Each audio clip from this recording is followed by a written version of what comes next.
नमस्कार दोस्तों, मैं आलोक। आज अपना टॉपिक है भारतीय मुद्रा। तो दोस्तों, अगर आप लोग मेरे चैनल पर पहली बार विजिट कर रहे हैं तो लाइक कर दें और सब्सक्राइब कर लें कि जिससे कि मैं कोई भी वीडियो डालूं उसका नोटिफिकेशन आप तक पहुंच सके। दोस्तों, मैं वही टॉपिक लाता हूं जो परीक्षाओं की दृष्टि से, जिससे कुछ डायरेक्ट क्वेश्चन बन सके, जिसके कुछ पॉइंट आपको उपयोग में आ सके। तो दोस्तों, अब हम लोग देखते हैं आज का अपना टॉपिक भारतीय मुद्रा। तो दोस्तों, भारतीय मुद्रा से पहले हम लोग कुछ आरबीआई की जानकारी ले लेते हैं। दोस्तों, आरबीआई की स्थापना जो है, आरबीआई का अधिनियम, पहले तो अधिनियम की बात की जाए तो इसका अधिनियम, आरबीआई का अधिनियम है 1934 1934 का। ओके, नेक्स्ट है पॉइंट दोस्तों, इसकी स्थापना तो 1 अप्रैल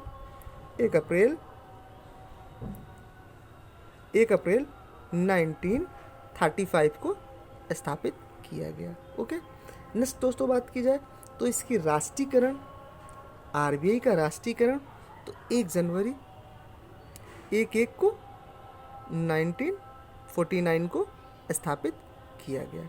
ये इसकी राष्ट्रीयकरण है, ये इसकी स्थापना है और ये अधिनियम है, एक्ट, आरबीआई का एक्ट 1934 का आया। ओके दोस्तों, वर्तमान में अगर गवर्नर की बात की जाए तो शक्तिकांत दास हैं।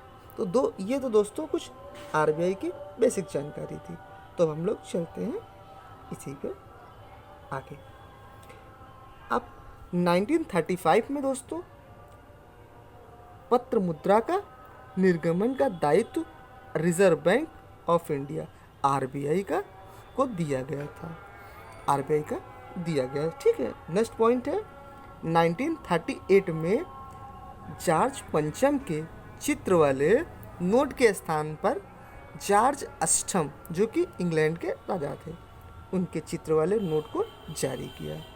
नेक्स्ट है 1947 के बाद, 1947 के बाद वाले नोटों पर अशोक, क्योंकि 15 अगस्त 1947 को भारत आज़ाद हो चुका था, तो उसके बाद में जो नोटों पे जो निर्माण हुआ उस पर अशोक के स्तंभ के चित्र वाला पत्र मुद्रा आ गई। तो ये 1947 में। ओके, नेक्स्ट पॉइंट इंपॉर्टेंट है, याद रखिएगा, ये मोस्ट इंपॉर्टेंट है।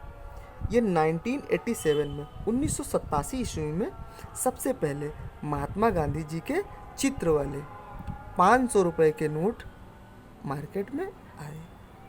ठीक है, तो ये बात आप याद रखिएगा, 1987 में महात्मा गांधी जी के चित्र वाले नोट 500 रुपये का पहले जारी किया गया था, आरबीआई के द्वारा किया गया था। नेक्स्ट है 1996 में सभी नोटों पर महात्मा गांधी जी के चित्र वाले नोट आए। ओके, जितनी भी करेंसी है आरबीआई की, जितनी भी करेंसी वो सारी बैंकों का बैंक आरबीआई है, सारी करेंसी का छापना आरबीआई ही करता है। ठीक है, तो ये कुछ आप याद रखिए। नेक्स्ट अब हम लोग देखते हैं पॉइंट।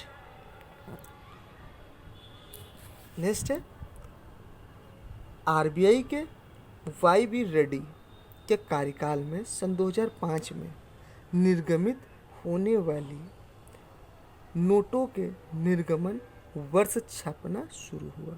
मतलब दोस्तों, ये जिस वर्ष नोट छपती है, जिस साल में, उस वर्ष का भी उसमें नोट पे डालने लगे, जब नोट छपेगी उस साल को भी उसमें दर्शाने लगे। नेक्स्ट है 1 रुपये के नोट पर भारत के वित्त सचिव का हस्ताक्षर होता है। 1 रुपये के जितने नोट हैं वो सारे वित्त सचिव के हस्ताक्षर होते हैं, जो कि भारत सरकार का होता है। ओके, नेक्स्ट पॉइंट, भारत के सिक्के जारी करने के लिए जितने भी सिक्के हैं ना, वो जो जारी किए जाते हैं वो वित्त मंत्रालय के अधीन आते हैं। ये दोस्तों पॉइंट याद रखिएगा, इम्पोर्टेंट है, मैं लिख देता हूँ, जो कि इम्पोर्टेंट है। ओके, नेक्स्ट है दोस्तों, ये भी इम्पोर्टेंट है, छोटी परीक्षाओं में कई बार पूछा गया है कि रिजर्व बैंक द्वारा निर्गमित सभी नोटों पर 17 भाषाओं में लिखा होता है, जो कि हिंदी, अंग्रेजी, सभी भाषाओं में, कुल 17 भाषाओं में उस पर लिखा रहता है वो कितने की नोट है। ठीक है, नेक्स्ट है दोस्तों, ये पॉइंट अच्छा है, भारतीय रुपये 1957 तक 16 आनों में विभाजित था। ये पॉइंट याद रखिएगा, ये भी महत्वपूर्ण है। 1957 तक क्या हुआ, 16 आनों में पैसा विभाजित था। जैसे एक का सिक्का है तो 16 आनों में विभाजित था। ओके, और 1900 उसके बाद में अब आगे, उसके आगे जो है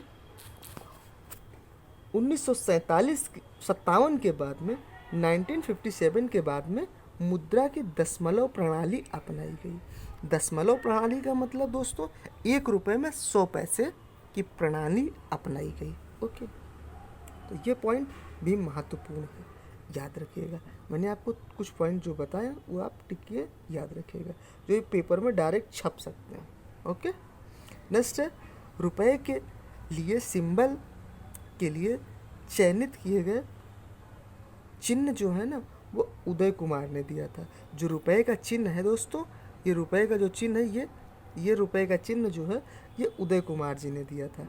उदय कुमार जी IIT मुंबई में स्टूडेंट थे। ओके, नेक्स्ट है दोस्तों, अब हम कुछ और दोस्तों, ये जो चिन्ह है ये विश्व का, जो ये चिन्ह है विश्व का 5वें नंबर का है। आप मेरी बात समझ रहे हो?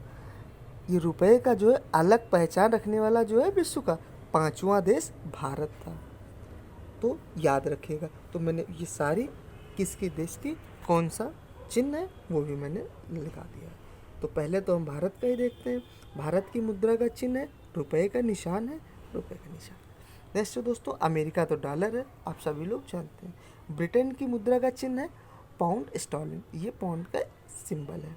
और जापान की येन का ये सिंबल है। ओके, और यूरोपीय मुद्रा चिन्ह जो है ये यूरो है। तो दोस्तों भारत की मुद्रा जो है 5वां चिन्ह है, ये आप याद रखिएगा। तो अब हम लोग दोस्तों कुछ देखते हैं, और अब हम लोग देखेंगे, कई बार परीक्षाओं में पूछा जाता है तो मैं इसलिए इम्पोर्टेंट आपके लिए लेकर आया हूँ। काफ़ी मेहनत लगी इसको ढूंढने में। तो ये दोस्तों है भारत के नोटों पे कौन सा चित्र किसका बना होता है, इसे परीक्षाओं में डायरेक्ट पूछा जाता है, इसलिए आप लोग ध्यान रखिएगा। तो दोस्तों 2000 के नोट पर मंगलयान अंतरिक्ष की फ़ोटो रहती है। ये मैंने फ़ोटो भी लगा दिया, आप देख लीजिए, अंतरिक्ष की फ़ोटो लगी है 2000 के नोट पर। 500 की नोट पे लाल किले का चित्र बना है। ओके, 200 की नोट पे सांची के स्तूप। दोस्तों ऐसा क्या होता है, हम लोग भूल जाते हैं जब नोट देखेंगे और फिर एक बार याद हो जाता है। तो दोस्तों ये 200 रुपये के नोट पे सांची के स्तूप है। नेक्स्ट है 100 रुपये की नोट पे रानी की वाव है, जो कि गुजरात में है। नेक्स्ट है 500 रुपये की हम्पी का स्तूप है, ये 50 की नोट है, हम्पी का स्तूप है जो कि कर्नाटक में है। ओके, नेक्स्ट है एलोरा की गुफा, ये एलोरा की गुफा है, 20 रुपये की नोट पे एलोरा की गुफा बनी होती, ये दोस्तों महाराष्ट्र में। नेक्स्ट है 10 की नोट पे कोणार्क का सूर्य का मंदिर है, जो कि दोस्तों ये उड़ीसा में स्थित है। ये 10 की नोट पे चित्र बना रहता है। तो दोस्तों ये कुछ महत्वपूर्ण बिंदु थे, पॉइंट थे, जो मुझे लगा आपकी परीक्षाओं की दृष्टि से महत्वपूर्ण हो सकते हैं, वो मैंने आपके सामने रखा। अगर दोस्तों ये वीडियो आपको अच्छी लगे तो लाइक कर दीजिएगा, और अगर आप पहली बार मेरे चैनल पर विजिट करें तो सब्सक्राइब कर लीजिएगा, जिससे कि मैं कोई भी वीडियो डालूँ उससे नोटिफिकेशन आप तक पहुंच सकेगा। दोस्तों एक वीडियो आप लोगों के लिए अगर हार्मफुल हो तो लाइक ज़रूर कर दिएगा। ओके, जय हिंद।